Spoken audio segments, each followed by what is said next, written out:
Salut, c'est Alice. Donc je suis rentrée du Spiel là hier. C'était super, on a vu plein de trucs. Voilà, plein de trucs vus, plein de trucs joués, plein de trucs pitchés, plein de trucs envie de jouer pas encore, des trucs achetés où on sait pas. Moi comme les potes, mon but moi c'est d'avoir accès au jeu. Donc voilà, moi c'est un événement que je loupe pas. J'ai déjà fait plein de vidéos dessus. Il y en aura encore beaucoup d'autres sur les jeux au fur et à mesure que je les joue, que je les connais un peu mieux. Voilà, donc sur le Spiel ou moins spécifiquement sur les jeux sortis au Spiel. On va bien voir tout ça, comment ça va se passer. Et là je vais vous parler donc un petit peu des jeux que j'ai joués donc ces derniers jours. C'est un peu la suite de la vidéo précédente qui parlait un peu de ma première partie du Spiel. Donc je ne vais pas revenir sur les jeux dont j'ai déjà parlé, ou peut-être un petit peu quand même parce que je suis bavarde. Hop, voilà. Donc, le Spiel c'était bien, j'ai pris très peu de photos du festival, celle-là elle est même pas à moi de base, mais on a joué, il y avait des allées, il y avait des gens, il y avait des stands, la nouvelle disposition des halls, je les ai trouvés vachement cool.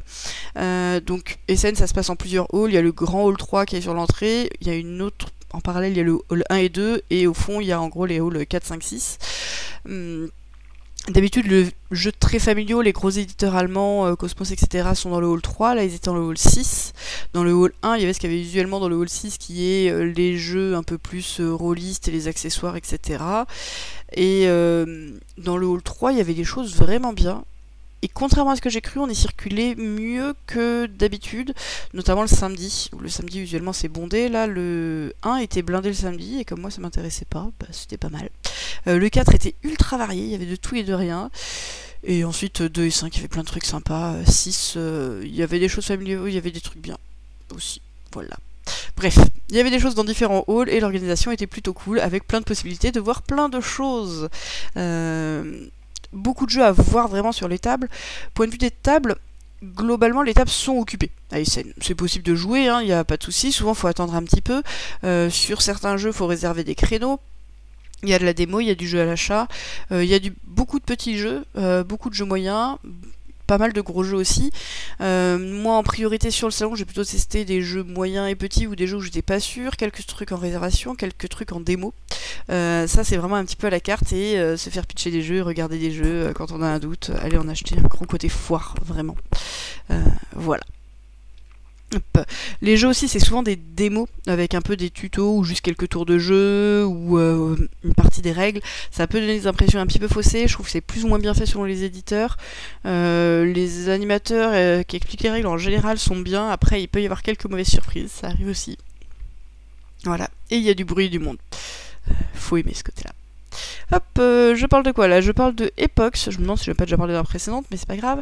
Ce qui va être un jeu de Civ qui était en démo avec un caisse qui sort en mars. Vraiment assez cool. On va avoir des technologies. Quand on va les poser, ça va nous rapporter une ressource et une ressource au joueur suivant. On va avoir 6 cartes de techno par époque. On va jouer 6 tours, mais on va jouer que 3. Les autres, on va devoir les défausser. Et ça va petit à petit nous faire revenir les technos pour les époques suivantes, ce qui nous permet a priori de s'orienter. Différentes actions à faire qui sont assez simples, et une attaque en fin de tour. OD, mais qui permet de ne pas gâcher une action pour la faire. Nous, ça nous a vraiment bien plu, avec différentes orientations assez marquées, une thématique bien présente. C'était très cool. Hop. Fox Experiment, c'est un jeu où on va élever des renards. Donc ça vient d'une expérience qui a vraiment été faite sur la domestication des animaux. Donc en gros de tentatives de domestication des renards, mais surtout de croiser le fait que on sélectionne selon les caractères de domesticabilité, avec ça va donner des caractères physiques assez spécifiques qui se recoupent à travers diverses espèces animales. Voilà.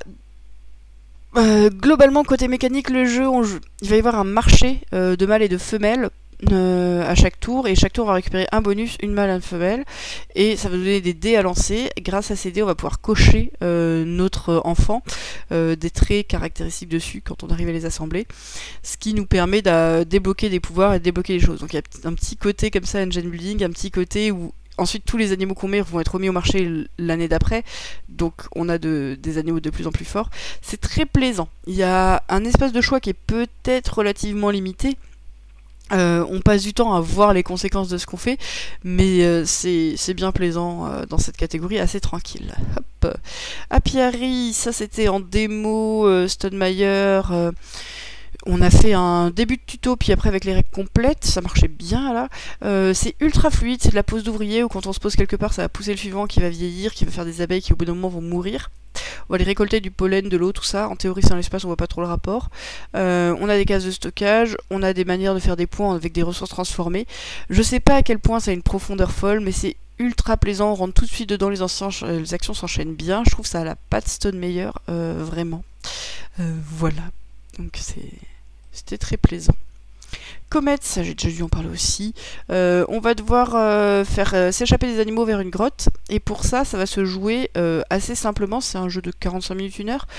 On va avoir des cartes comme ça qui vont avoir à chaque fois un pouvoir et un nombre de points une fois qu'on les a fait sortir. Ici, il y a marqué sur quel œuf ils vont éclore. Et au milieu, on voit des différents pions, parce que quand on les met en face de quelque part, ça nous donne donc un pion, juste numéroté 1, 2, 3 pour les reconnaître. Quand on fait éclore un œuf, il arrive sur son œuf. Donc à chaque tour, soit on pose une carte pour faire éclore un œuf, soit on va déplacer nos animaux. Quand on fait éclore un œuf, il y a un pion qui arrive sur ce œuf-là. Quand on fait déplacer les animaux, on va jouer 2 types de terrain, par exemple forêt et plaine, et ça nous donne 2 déplacements en forêt et plaine. Le truc, c'est qu'on peut jouer à saute-mouton, donc il y a un effet un peu Cartagena où ça va créer des chemins qui vont nous permettre de faire des grands déplacements en passant par-dessus tous les autres, et essayer de casser les chemins pour les autres au moment opportun, sachant qu'on va vider sa main petit à petit, qu'on va devoir la refaire de temps en temps, qu'il y a un petit peu de timing là-dessus. Moi j'ai trouvé ça vraiment très sympa. Voilà, donc ça c'était bien. Il était en rupture de stock, du coup je l'ai pas, mais je le prendrai un jour. Jérusalem, ça on y a joué un soir, donc Jérusalem à Dodomini, on va jouer la scène avec des apôtres qui vont se placer autour de la table du Christ, et nous on a des disciples qu'on essaye de bien placer pour faire des points de victoire. J'aime bien la manière dont le thème est traité, c'est assez neutre, ça paraît pas spécialement prosélyte, c'est plus une histoire parmi d'autres autour desquelles on peut jouer vraiment de la gestion de ressources avec le fait de se placer pour avoir différents avantages. Voilà, moi je l'ai trouvé agréable. Point de vue mécanique, j'ai plutôt bien aimé. Il y a une mécanique de gestion de main, on va avoir des cartes, on va les jouer devant nous et à chaque fois on va faire l'action de récolte en gros associée, puis l'action majeure marquée en dessous de la carte. On va pouvoir récupérer des nouvelles meilleures cartes. C'est pas vraiment un deck building parce que les meilleures cartes qu'on prend sont du one shot, mais on va les prendre directement en main, donc on va pouvoir les jouer plus tôt. On va avoir pas mal de ressources dont on va avoir besoin de stocker. Qu'on va utiliser pour les placer ses disciples, et ensuite les apôtres vont nous dire un peu combien ces disciples vont rapporter de points. Pour placer les apôtres, on va avoir besoin de faire des triplés dans l'ordre de cartes devant chez nous, ce qui nous contraint un peu par rapport à comment on va placer nos cartes dans quel ordre, sachant que quand on achète des cartes, on peut des fois un peu choisir lesquelles, et surtout qu'il y a des actions de réorganisation qui existent, qui nous permettent de retrier les cartes autrement pour pouvoir redéclencher ces trios, même si initialement on n'avait pas. Les actions sont bien croisées entre elles, entre les récoltes, le fait de se poser, le fait de faire telle autre action secondaire, à quoi on veut renoncer en fonction de quelle est notre urgence sur le moment, quel triplé on va avoir, est-ce qu'on a des choix là-dessus. J'irai un peu comment faire tourner sa main. J'ai trouvé ça vraiment sympa. Voilà, j'attends d'en refaire. On a testé une demi-partie de World Wonders, c'était pour voir comment ça tournait, donc ça sort l'an prochain en français, chez Super Meeple. Globalement, ça va être un jeu de pose de tuiles. On va avoir des sous devant soi. Chaque tour, on va pouvoir dépenser jusqu'à 7 sous pour acheter des tuiles. Chacun notre tour parmi les tuiles disponibles ce tour-ci. Donc il y a vraiment le fait de regarder ce que veulent les autres. Et des merveilles. Les merveilles, c'est demander tous les sous qui restent. Quand on l'achète, on la place chez nous, mais il faut avoir les conditions pour pouvoir la placer. Par exemple, être à côté d'un bâtiment de telle couleur. Ça va pas toujours être possible. En général, sur les 3, on peut pas naturellement faire les 3, on va essayer de faire les bâtiments pour pouvoir en faire une, et quand quelqu'un en prend une, ça va renouveler le marché. Il y a vraiment une vraie question de timing sur qui va construire quand, pour réussir à faire ces merveilles, pour en gros réussir à faire des points. Voilà, avec des questions vraiment d'organisation, de route, ça marchait bien, franchement, on a envie d'y en faire une tous. J'ai joué à Delta. Delta, c'est un jeu entre moyen format et expert. En fait, c'est un jeu, je pense, un petit peu expert, mais pas trop gros. On a 3 plateaux avec 3 types d'actions. Ici, on va se déplacer et donner des fioles pour faire des points de victoire. Ici, on va utiliser des rouages pour aller prendre des inventions qui vont donner des pouvoirs majeurs plus tard. Ici, on va aller jouer nos cartes qu'on aura potentiellement récupérées en main d'animaux avec des fioles. Ici, en fait, c'était pas des fioles, c'était autre chose, c'était des cristaux. Des fioles pour aller récupérer des points en fin de partie qu'on aura utilisé par une autre action d'ici en allant épurer notre deck pour avancer sur ces multiplicateurs de points pour ces animaux. Tout ça, c'est sur un système de cartes. Chaque tour, on va jouer 3 cartes, une chacun notre tour, une dans chacun des plateaux. On met un petit jeton pour dire qu'elle était à nous. Quand on va jouer cette carte, elle va nous rapporter des ressources. Donc il y a des ressources fixes sur les cartes et des ressources qui dépendent sur quel plateau on la met. Dans ce cas, c'est toujours la spécialité du plateau là. Il va y avoir des montgolfières qu'on va pouvoir utiliser, peu importe où est-ce qu'on les a posées, mais au moment où on fait ce déplacement. Il va y avoir des petits pouvoirs qui vont dire « Ah bah avec ce personnage-là, j'ai le droit de débloquer le droit de faire une invention ou un objectif à points ici ». Tout ça, il va falloir le jouer dans le bon sens pour avoir au moment où on veut sur notre plateau qui nous intéresse les ressources nécessaires à faire ce qu'on voulait vraiment faire. On a des cartes qui sont plus fortes que d'autres, ou en tout cas plus adaptées, et on va vouloir vraiment les jouer dans le bon sens, parce que par exemple si j'ai besoin de 3 fioles, j'ai peut-être d'abord besoin d'aller chercher une fiole ailleurs en faisant une autre action qui sera peut-être un peu plus mineure, pour ensuite jouer sur le plateau des fioles, pour avoir les 3 que je veux vraiment dépenser pour faire le truc que je voulais vraiment faire. Donc ça c'est assez agréable côté timing, et ensuite parmi toutes ces cartes qu'on a posées, elles ont une initiative de 0 à 2, et dans cet ordre d'initiative, on va aller récupérer une nouvelle carte, donc sur le plateau des inventions, des nouveaux personnages, sur le plateau du déplacement, des nouveaux animaux, sur le plateau de la science, des nouveaux objectifs.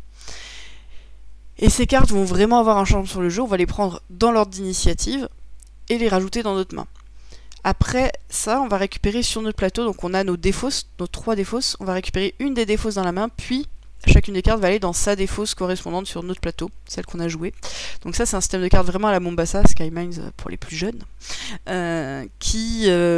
moi j'adore, qui demande vraiment de gérer un peu sur plusieurs tours qu'est-ce qu'on veut récupérer, qui permet de se spécialiser sur certains types de ressources. Sinon chacun des plateaux propose des actions qui sont assez simples, là j'ai pas été dans les détails, qui sont pas forcément très corrélés entre eux, mais justement c'est ça qui est chouette, c'est à quoi on va renoncer quelque part pour aller faire autre chose. On n'a pas été jusqu'au bout de la partie, j'ai vraiment envie de voir ce que donnent les scorings. J'en aurai l'occasion puisque j'ai gagné le jeu en prenant un selfie. Bah, je suis vraiment super contente de l'avoir en fait. J'ai les potes qui l'avaient pris, donc moi je l'avais pas pris, donc ça tombait vraiment super bien. Voilà, donc ça c'était bien sympa. J'ai testé un proto chez Lucky Duck, Fall of Fafnir, un truc où on va devoir jouer des défenseurs d'un village, donc le village est là, il y a un gros dragon qui l'attaque, et nous on va avoir des petits bonhommes qui vont se balader sur la carte, récolter des ressources, et les utiliser pour aller construire des murs et différentes défenses sur ce plateau, pour éviter que le village soit détruit quand le dragon va lancer ses boules de feu. Ces boules de feu, c'est des billes comme ça qu'on va mettre à l'intérieur du dragon et qui vont ressortir, qui sera pas en carton mais beaucoup plus joli dans la version finale. Je sais pas si ça... non, ça va pas marcher. Bon. Donc ce qui se passe, c'est que quand il y a un déclenchement de boules de feu, on lui met une bille, on regarde tout ce que ça touche. Si ça touche des défenses, nous on va encaisser des points pour avoir défendu le village. Si ça, on a réussi à faire que nos défenses soient touchées par le dragon, et ça va les détruire. Si ça va vers le village, ça crée des dégâts sur ces barricades, et si jamais il n'y a plus de barricades, tout le monde a perdu. Si jamais ça nous touche nous, on va perdre des points parce que on n'était pas à couvert au moment où il a attaqué, et c'est pas très bien. Donc ça, faut réussir à se déplacer, donc à quel moment on prend un risque pour aller un peu plus à découvert. Le but de tout ça derrière, ce qu'on va essayer de faire, c'est d'aller taper des monstres et prier des dieux pour, en même temps qu'on essaye de mettre ses défenses, récupérer des runes. Les runes, ça nous permet d'aller courir vers le dragon et d'essayer d'aller le défaire en allant dans la grotte. Donc c'était pas du tout un proto finalisé, mais les idées sont vraiment chouettes, ça donne un feeling de jeu qui ressemble pas à des choses que je connaissais déjà. Donc ça c'est vraiment plutôt cool. On n'est pas sur un gros format, mais ça m'a donné envie d'y rejouer et de voir les prochaines versions. Voilà, du jeu. C'est pas pour tout de suite. Hop. Age of Rome, donc ça, moi, les potes ont beaucoup aimé, moi j'ai pas aimé du tout. On y a joué à 3, je pense que c'est un jeu pour 4, mais c'est pas très grave à la limite pour voir les mécaniques. Le principe c'est que on a chacun un quart de plateau devant nous, chaque tour va y avoir un petit événement qui va nous dire de combien le plateau va bouger et qui va faire une modification de règles, et à chaque tour on peut dépenser des sous pour construire des bâtiments sur ce plateau, puis utiliser nos ouvriers pour les mettre sur ce plateau. Quand on va les mettre sur ce plateau, ça nous permet de faire diverses actions, du genre développer des votes au milieu de la table, aller débloquer des bâtiments, construire un panthéon, débloquer des choses, bon bref, petites actions qui vont rapporter des points d'une manière ou d'une autre, aller participer au combat, ce genre de choses. Et quand donc on se place comme ça sur les bâtiments, à la fin en fonction du nombre de bâtiments devant nous, on va récupérer une taxe, on peut augmenter les taxes pour aller perdre des points de victoire mais gagner plus de sous pour se développer davantage, et ensuite le plateau va tourner, on va se retrouver avec le plateau que quelqu'un d'autre avait commencé à construire devant nous et continuer à construire et jouer notre tour à partir de là. La mécanique est très fluide, le matos est assez chouette. Moi j'ai trouvé que ce qu'on y faisait était ultra plat. Alors je sais pas si c'est dû au mode démo ou pas, il y en a d'autres qui ont une impression différente. Le matos est vraiment original, le jeu a sa propre patte. Je trouve que les choix que j'ai fait, en tout cas sur un début de partie, ce qui est toujours dur à dire, sont pas forcément énorme. Il y a une action qui permet en gros d'aller tenter d'assassiner quelqu'un, enfin de lui mettre une catastrophe dans la tête. Donc pour ça on va jouer un pion sur le côté de notre plateau et quand le plateau arrivera chez quelqu'un on pourra choisir de l'activer. Et ça nous permet de jouer sur ces jetons ici, qu'on va vider de notre plateau et qui vont en gros nous donner des doubles actions plus tard. J'ai l'impression qu'on a envie d'avoir des doubles actions dès qu'on veut, et en plus quand on besoin de quelqu'un ça lui enlève des doubles actions. Moi je l'ai plus joué ces doubles actions que les autres et du coup ça s'est très bien passé pour moi. Voilà, j'ai des doutes. Comme les potes ont beaucoup aimé, je pense que j'y rejouerai et je verrai bien ce que ça donne. J'ai oublié ce qui c'était. J'ai fait Urubamba Valley, donc ça c'est un truc que j'ai vraiment envie d'essayer parce que j'aime bien ce que ça essaye de faire. Et en jouant, effectivement j'aime bien ce que ça essaye de faire, mais je trouve pas que ça le fasse forcément bien. En tout cas à 3. On a joué à 3, peut-être qu'à 5 ça marche mieux. Le principe c'est qu'on va essayer de faire des champs. Et pour ça, à chaque tour, soit on va acheter des éléments, soit on va planter un champ. Quand on plante une tuile sur un champ, on avance sur la piste de revenus d'autant de cases que la taille du champ. Et plus tard, on peut passer un tour à encaisser notre argent, donc à revenir à 0 pour encaisser l'argent. Donc on a une taille maximum de 7. Le truc assez sympa, c'est que sur ces champs, c'est les tuiles qu'on va récupérer ici, mais qu'on ne peut planter que les tuiles pour lesquelles on a les compétences développées. Donc il y a 5 types de champs ou un truc comme ça, et on peut développer jusqu'à 4 technologies pour les planter, si on a l'argent pour les acheter et qu'on a passé un tour à les acheter. Et donc il va potentiellement y avoir des intérêts un peu divergents autour de la table, avec certains qui veulent agrandir certains champs et d'autres qui essayent de les bloquer en coupant le passage, en gros. Ça dans l'idée c'est sympa, en pratique on avait un peu des gros champs. Moi j'ai eu une tuile technologique qui me permettait d'acheter tous les... Je pense aussi que j'ai mieux démarré la partie, mais toutes les cultures à seulement un sou, ce qui me permettait d'avoir pas mal de choix. J'ai joué en commun avec un voisin et en fait j'avais toujours un gros champ à faire. À la fin de la partie je faisais des champs à 7, regardez-moi c'est 15 sous, et des champs à 7, c'est 15 sous. Donc ça c'est un peu dommage. Il y a des déblocages, ça c'est plutôt rigolo comme idée. Pour débloquer un étage ça va nous coûter des sous, mais ça va aussi demander de dépenser des sous à un autre joueur. Donc on choisit qui, donc ça peut permettre de ralentir là où on est en compétition. J'aime vraiment bien ce que ça essaye de faire sur la compétition, mais en pratique, c'était un peu bancal sur notre partie. Pareil sur les technologies à acheter par rapport à ce qu'on voit, combien on a d'opportunités de le faire. Voilà, il y a un truc qui me frustre un peu. Je suis très contente d'avoir essayé parce que j'hésitais à l'acheter, du coup je ne l'ai pas acheté. Mais il y a un truc derrière. J'ai joué à Robin Hood Day, que j'ai appris qu'il était déjà sorti en France, et qui s'appelle Lotarum, je crois, en français. C'est un jeu de je sépare, tu choisis. Donc on a 5 tuiles devant nous. Il y a 2 bâtiments qui sont mis aléatoirement sur des terrains comme ça chaque tour. On en crée de l'eau, un avec un plus grosse partie que l'autre, forcément vu qu'on a 5 tuiles, celle où c'est le plus petit on met une gemme dessus. Puis le voisin va choisir, un coup d'un sens, un coup dans l'autre sens, quelle eau il prend, qu'il va ajouter à son terrain. Quand on ajoute à notre terrain, ensuite on a un décompte un petit peu à la King Domino, où chaque bâtiment de couleur score des points par nombre, par taille du territoire sur lequel il est, ou adjacent à sa couleur. Voilà, ça marche plutôt bien, on voit qui a envie de quoi. Le format dure vraiment un quart d'heure, 20 minutes, ce qui est très adapté pour ce que c'est. Je suis contente. Voilà, je l'ai pris. Je savais juste pas qu'il était en français, c'est pas grave. Djinn, ça je sais plus si j'en ai déjà parlé, mais ça a été un gros coup de cœur pour certains de mes camarades sur le salon. On en a refait une partie le soir, donc une double table, c'est 2 tables de 4 côte à côte. Moi j'ai vraiment bien aimé. J'ai pas forcément eu autant le giga coup de cœur que d'autres, mais j'étais ultra partante pour le jeu et je reste très enthousiaste. C'est un jeu où à chaque fois on va faire des actions qui sont assez petites en se déplaçant d'un lien sur le territoire pour aller faire l'action sur place, donc soit une action simple, soit une action double, en fonction des lieux ça alterne. Et quand on est sur une action double, avant ça on va devoir capturer des djinns en dépensant du mana. Pour dépenser du mana, on a des mages qui vont nous aider, qui vont se désactiver, qu'il va falloir réactiver après les avoir utilisés, et des points de mana bruts. Quand on les capture, ils arrivent soit sur des lieux des sceaux qui vont les capturer momentanément, soit le but final c'est quand même de les mettre en bouteille. Donc d'avoir une bouteille de la bonne couleur avec un bouchon dans lequel on va pouvoir enfermer le djinn. Et quand on a 3 djinns de cette même couleur, on va pouvoir gagner un bonus. Sachant que ce djinn capturé nous fait 10 points de base. Donc vraiment le but c'est de capturer beaucoup de ces djinns, de courir un peu vers la capture de ces djinns, tout en réussissant à se développer un peu pour avoir assez de mages, assez d'accessoires, et récupérer des bouteilles, des bouchons pour réussir à les capturer. Plein de petits éléments qui combattent plutôt bien, une durée de partie relativement courte, je sais plus combien c'était, mais on a fini la partie pour une fois, parce que le soir on était quand même bien claqué, à chaque fois on essayait, mais pas toujours glorieux. De la compétition, l'interaction est plutôt mignonne, parce que quand on se place sur un lieu, quelqu'un d'autre peut toujours faire l'action en nous payant une ressource, ou alors il peut nous passer plus loin si on lui crée un raccourci pour aller ailleurs. Donc des fois ça a de l'importance, notamment pour aller capturer certains jeans vers la fin. Voilà, ça c'était... je pense que c'est vraiment bien, et j'ai vraiment envie d'y rejouer. Hop. Y a des pouvoirs positifs et négatifs qui twistent un peu le jeu à chaque fois, de manière asymétrique. Moi j'ai eu un pouvoir qui m'a semblé fort. Hop, ça c'est toujours Jean, mais c'était une deuxième photo. On a fait un House of Cat qui est un roll and ride, donc j'en avais fait une en m'endormant sur la map numéro 1. Là on a testé la map numéro 3. On lance 4 dés, on en écrit 3. Le but c'est de faire des groupes de même chiffre côte à côte, et quand on arrive à le faire, ça va nous débloquer un pouvoir one shot pour plus tard. C'est très solo, mais c'est très sympa. Il y a une course un peu pour aller faire des points, ça a bien plu, c'est du roll and ride pur et dur. Voilà, bien sympathique. Toujours un roll and ride, on a essayé aussi Snake.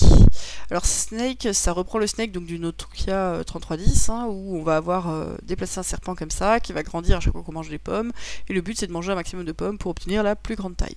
Il y a différentes cartes qui ont différents pouvoirs. Là c'était la map du renard, donc on n'avait pas le droit de passer dans la forêt tant qu'on n'avait pas au moins une certaine taille.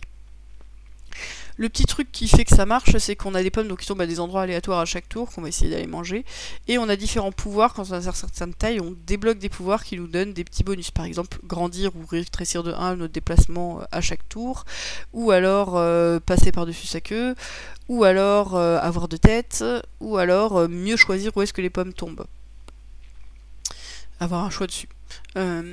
C'est plutôt sympathique, ça oblige à réussir à pas perdre trop de place pour rien, progresser sur le plateau, attendre un peu avant d'aller prendre les pommes à certains endroits ou aller les prendre au moment opportun pour nous débloquer d'autres choses. Voilà, c'était plutôt cool. J'ai quand même l'impression que toutes les parties vont se passer exactement de la même manière, avec le même genre d'optimisation, même si on varie les pouvoirs, les plateaux, tout ça. Par contre, je pense que c'est un chouette jeu à offrir, parce que le thème est très chouette, ça marche. Voilà, moi ça m'a pas plus que ça convaincu, c'est rigolo dans le principe, c'est rigolo à découvrir. Hop. J'ai fait Keops, donc c'est par l'auteur de Corduba, auquel moi j'avais pas joué, et globalement les retours que j'ai eu c'est que l'idée est géniale mais que ça dure beaucoup trop longtemps. Dans Keops, on va construire des bâtiments qui vont offrir de nouvelles actions, et on va aller récupérer des cubes pour les livrer à la pyramide, pour aller construire des trucs petit à petit. La manière dont on fait des points, c'est beaucoup par des majorités sur divers éléments, et ça va avancer uniquement si on construit la pyramide. Sur le début de partie, donc on a fait qu'un début de partie, j'ai trouvé que c'était un peu lent pour se débloquer au début, pour qu'il se passe des choses. Comme Corduba a la réputation d'être trop long pour pas grand chose, je me méfie un petit peu. Là, ce qu'on y fait, j'ai trouvé ça plutôt sympa, point de vue récolte de ressources, point de vue développement, puisqu'on va avoir de nouveaux bâtiments qui vont nous permettre d'avoir de nouveaux ouvriers, 3 types d'ouvriers différents, qui permettent de faire différentes actions. Quand on utilise le bâtiment de quelqu'un d'autre, il gagne un bonus. J'ai pas trouvé ça non plus si novateur que ça. Il y a plein d'éléments qui marchent bien, qui sont sympas. J'aimerais bien en refaire une si quelqu'un me la propose. Après, il n'y a pas eu l'étincelle sur le jeu qui a donné envie de beaucoup plus, qui me fait dire ah oui ça c'est génial et vraiment il y a un truc. Peut-être aussi une question de fatigue. C'était le matin du dernier jour ça, et l'explicateur était très fatigué aussi, donc à voir ce que ça va donner sur une vraie partie. Pour le moment c'est pas celui que j'attends avec le plus d'impatience. Hop. L'après-midi, j'ai fait d'autres choses, des courses pour le club, on a un club jeu avec un week-end jeu et on fait des lots, et là-bas pour les lots, il y a plein de jeux qui sont vraiment bien, qui sont vraiment pas chers, faut juste pas chercher un jeu en particulier. Et j'ai aussi un peu présenté des choses sur le stand d'Explorate, donc des potes qui faisaient free-to-play cette année, un petit jeu de pile très sympa, mais j'ai présenté Fédération, voilà, pendant quelques heures. Et sur le chemin du retour le dimanche dans la station service où on s'est arrêté pour manger, on a fait un petit jeu qui est regroupe Chicken Army je crois, qui est assez sympa, qui est un principe tout bête. Je vais expliquer les règles pour 2, à 3 les règles en théorie on attaque tout le monde, mais nous on a fait qu'on attaquait dans un sens, pour la deuxième partie ça marchait beaucoup mieux, enfin un coup dans un sens, un coup dans l'autre. On a des cartes au milieu, donc on en a 3, et on va pouvoir choisir une des 3 cartes en dépendant de notre argent. Si on a 0 argent c'est forcément la première, si on a un sou c'est la première ou la deuxième, si on a plus c'est n'importe laquelle des 3. Là quelqu'un vient de la choisir, c'est pour ça que ça marche, n'a pas encore été rempli. Ces cartes ensuite on va tous les placer simultanément sur notre plateau, et il faut recouvrir au moins une case.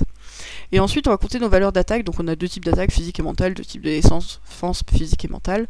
Et notre nombre de coups d'attaque, ça va être le nombre de poules qui sont à côté d'au moins une autre case de même couleur. Donc là, par exemple, j'ai toutes ces cases qui comptent en attaque physique, ce qui me fait 6. Par contre, en attaque mentale, celle-ci compte pas parce qu'elle n'est pas à côté d'une autre attaque mentale. On attaque le voisin qu'on est censé attaquer avec cette force physique. Il réduit de son défense, donc si j'attaque à 6 qui a 4 de défense, il va prendre 2 points de dégâts. Quand on est à 0, on a perdu. C'est tout bête, ça marche en pratique, et franchement c'était un très bon format à jouer comme ça, le midi du retour. Voilà, tout petit format, très mignon. Hop. J'étais fatiguée dans la voiture, voilà. Et ce matin, pendant la pause au boulot, j'ai fait un mini roll and write, donc number drop, qui peut jouer en solo, qui est vraiment cool. C'est un principe de Tetris, où on va faire des formes de Tetris avec des dés, donc on est censé, là par exemple avec ce Jancé, disposer ces 4 chiffres en ligne droite quelque part et les faire tomber sur notre plateau. Et le but ça va être de créer des suites et des ensembles de groupes de chiffres. C'est assez malin, franchement, juste là à découvrir en solo, ça donne envie d'en refaire. C'est très court déjà, donc ça c'est vraiment bien. Et ça permet de... Il y a des vrais choix sur un peu qu'est-ce qu'on espère avoir plus tard, comment est-ce qu'on groupe les choses, à quoi on renonce, parce que faire des lignes complètes c'est bien, réussir à grouper ces trucs c'est bien. Au moment où on groupe quelque chose, on doit choisir tout de suite, est-ce que je le fais compter ou est-ce que j'attends plus tard. On peut faire qu'une seule fois chaque groupe de chaque taille. Ouais, ça m'a bien plu, j'en attendais moins, c'est juste parce que j'aimais bien l'idée d'un roll and write de Tetris. Voilà, je crois que c'est tout ce que j'ai raconté les jours de salon. J'ai acheté pas mal de jeux, des fois des trucs parce qu'ils me faisaient juste un peu envie comme ça, surtout parce que j'aurais pas eu d'autres occasions d'y jouer. Carvi, moi j'avais été très enthousiaste sur ma première partie, ceux qui ont joué derrière étaient moins enthousiastes, du coup j'attends d'en refaire une pour savoir si ça tourne pas un peu en rond avec le temps. Voilà. Plein d'achats pour moi, plein d'achats par les potes, le but étant quand même qu'on puisse avoir accès à d'autres jeux. Vu que je joue énormément, ça va. Donc là j'avais envie de parler donc des 13 jeux de sortie là à SN auxquels j'ai le plus envie de jouer là maintenant tout de suite, qui sont plus ou moins dans mon groupe de potes. Ah non, c'est vrai qu'avant je voulais dire les jeux que j'ai préférés sur les sorties des scènes. Donc Nucleum, moi j'en ai fait un début de partie en fin des scènes, mais j'avais joué à Vichy, et ça j'aime vraiment beaucoup. On retrouve un peu la patte de barrage, c'est vraiment de l'Eurogame avec diverses choses à débloquer, des actions un petit peu imbriquées les unes dans les autres. On va tenter d'alimenter en électricité des bâtiments qu'on aura construits sur des réseaux. J'ai trouvé ça vraiment génial. Voilà, ça j'en referai probablement une revue après ma prochaine partie complète ou un jour. Voilà, ça j'ai bien aimé. Et la deuxième très bonne surprise, j'en ai parlé dans la dernière vidéo, c'était Anunnaki. Donc les deux sont des Luciani, hein, pas avec le même co-auteur à chaque fois. Qui est un jeu de 4X. J'attendais que ce soit un truc vraiment énorme, les plateaux sont gros, ça prend de la place, il y a des figurines. Ce qui moi est moyennement mon truc, mais il y a vraiment un feeling très euro dans la manière de se déplacer pour aller déclencher des actions secondaires à la Lacerda avec des cristaux qui nous permettent de faire des actions qui sont assez majeures dans le jeu. Plein de pouvoirs à débloquer, une asymétrie qui marche bien avec chacun des pouvoirs qui représente les dieux d'un panthéon, sur 4 panthéons différents qui se battent dans l'espace. C'est très cool. Voilà, ça a été une vraie bonne surprise sur un jeu beaucoup plus fluide que ce que je croyais et beaucoup plus court, puisqu'on a fait une partie en 1h30, je crois, peut-être 2 heures. Hop, voilà. Après à revoir en prenant plus le temps aussi, hein. Il y a l'effet on joue en festival un peu vite. Hop. Voilà, ça très envie d'en refaire une. Sinon, donc point de vue des jeux que j'ai envie de jouer là parmi mes 13 plus grosses envies, il y a Beer Pioneer, qui a l'air d'être un jeu donc de développement de bière, de Thomas Spitzer, c'est lui qui a fait Aspechnest et d'autres jeux de ce genre-là. Là, on va avoir du développement de bière avec différents types de grains qu'on va devoir transformer, des cartes. Il y a un petit peu d'allemand sur le matériel, mais pas trop. Je pense que c'est jouable et ça, j'ai très envie de découvrir ce que c'est. Voilà.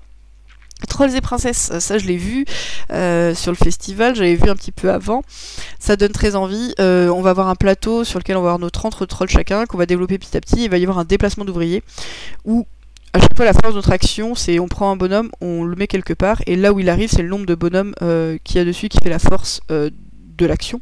Donc petit à petit, on va essayer de se construire comme ça des forces d'action à certains endroits. On a la possibilité de récupérer des forces permanentes avec des humains, de développer d'autres types de plateaux. Et ça a l'air bien, ça a l'air vraiment très euro. Et ça, c'est partie des jeux que j'ai très envie d'essayer très bientôt. Kutnaora, c'est la nouvelle sortie de CGE. On l'a fait en mode tuto sur le salon. Moi, sur un tuto, je me rends mal compte de ce que c'est. parce que les tenants et les aboutissants de mes actions, je les voyais pas. J'ai vu la mécanique. Il y a une mécanique de choix de cartes qui est vraiment assez chouette. On a 6 cartes en main. On va en jouer 5 sur les 6 à chaque manche. Et chaque carte a recto verso 2 actions. Donc quand on joue une carte, on choisit aussi à quelle autre action on renonce. Qui va nous permettre de réserver des bâtiments, réserver des emplacements de bâtiments, construire les bâtiments sur les emplacements réservés. Ce qui va faire varier le cours de différentes ressources parce que tout est payé en argent. Et tout est reçu en argent, mais à l'équivalent du cours courant. Et des mines et des éléments. On a chacun nos guildes qui dit dans quel bâtiment on peut construire, un marché qui tourne là-dessus. Ça donne envie de voir les enchaînements et de voir ce que ça va donner sur une vraie partie. Zoo Tycoon, ça j'en ai parlé dans une vidéo. On gère notre zoo, on doit gérer chaque enclos, de combien d'animaux il doit être composé, quel type de terrain, réussir à monter une jauge de bonheur. On fait un peu avec ce qui est disponible au marché comme animaux, qu'on va pas payer. Par contre, ce qu'on va payer, c'est les bâtiments. Voilà, donc tout en nombre d'actions un petit peu limité. Ça donne envie de voir ce que ça donne, très très clairement. Alderman, moi j'ai un peu peur que ce soit plein de ressources et plein de lectures de plateau, mais quand même ça a l'air bien, et j'ai très envie d'y jouer aussi. J'ai lu les règles de ça juste avant le salon. On va avoir des villes qui proposent différentes ressources un petit peu partout. On va aller en récupérer dans des villes pour aller livrer dans d'autres, pour aller développer la ville. Les potes l'ont, très envie d'en faire une. Amritsar, avec un principe d'Awalé, on va récupérer des ressources, construire des choses. Mais avec une espèce de coordination entre nos pions, nos pouvoirs spéciaux, ce qu'on va déclencher comme action pour les autres, qui a l'air bien cool, et de la variabilité, enfin de la flexibilité sur la manière de faire la Wallée en mettant une pièce, ce qui permettra plus tard à quelqu'un d'autre de la récupérer. Voilà, donc ça à voir. Ceres, ce jeu de développement spatial où on va aller miner une planète, on peut atteindre quand on atterrit que les phases qui sont bien orientées par rapport à nous, et on va chercher à développer toute une base pour avoir plus de puissance de choses. Je m'étais fait pitcher à la fin des scènes de l'an dernier, ça avait l'air bien cool, et ça pareil, les potes ont la boîte, j'attends de pouvoir y jouer. Plantanubo, donc le nouveau Rosenberg avec les auteurs de la Granja, qui a l'air de mêler des mécaniques un peu de petits jeux de blocage de quand est-ce qu'on peut faire quelle action, une mécanique un peu de polyomino, mais avec du développement de plateau qui a l'air plus orienté gros jeu, vraiment euro. Donc ça c'est à voir. Voilà, pareil, très envie d'y jouer, plein de gens qui l'ont autour. Le Château Blanc, ça sort bientôt en français, il y avait des boîtes en français à Essen. De la gestion avec du pool 2D, où on va développer notre plateau et aller mettre des petits bonhommes à différents endroits pour aller faire des scorings un petit peu croisés sur plein de trucs. Ça a donné une bonne impression à ceux qui l'ont essayé sur le salon, il est peut-être pas si léger que ça. Il est pas cher, il a l'air d'être un peu plus costaud que la Cathédrale Rouge, c'est les mêmes auteurs, c'est un peu le jeu suivant. Un peu plus euro peut-être dans... Enfin plus euro, plus avec des critères croisés, des choses comme ça. Voilà, en tout cas ça donne envie, mais j'ai toujours pas fait. Arborea, il a l'air d'avoir une petite sensation à la Tzolk'in où à chaque tour on va pouvoir placer des bonhommes, on va attendre qu'ils avancent pour pouvoir les décompter en réalisant les actions sur lesquelles ils sont, qui vont s'augmenter avec plus on les a mis il y a longtemps, sachant qu'on peut choisir un peu la vitesse à laquelle ça avance sur différentes curseurs en fonction de ce que font les autres, et un stock de ressources un peu global que tout le monde va pouvoir utiliser, donc on a envie d'atteindre des objectifs à notre tour, mais notre reste va pouvoir être utilisé par les autres, sur un truc très coloré. Ça j'ai très envie d'essayer aussi. Amalfi qui a l'air très cool. J'avais pas joué la première version, c'est une refonte de Silex sur un jeu qui était très invisible avant.